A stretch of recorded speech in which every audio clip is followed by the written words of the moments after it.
Second postulate of relativity. The speed of light in a vacuum is the same for all inertial reference frames.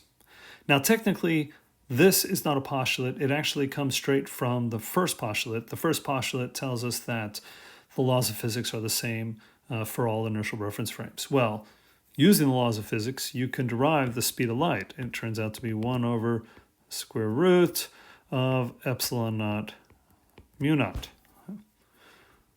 Okay, well, if everybody's deriving this, that means that everybody is going to reach the conclusion that photons, which are the particles of light, are going to move at 3 times 10 to the 8th meters per second, which means if everybody's looking at the same photon, regardless of what frame they're in, they're all going to see the photons moving at 3 times 10 to the 8th meters per second. This is different from every other object. Every other object, how fast it's moving, what its velocity is dependent on the frame that's looking at it, that's observing it. Motion is relative.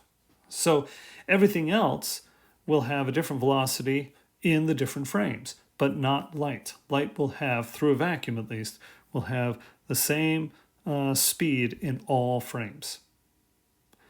And this idea is crucial for really all the conclusions that relativity comes up with. Time dilation, length contraction, the new formulas for kinetic energy and momentum, all of that is really dependent on this right here.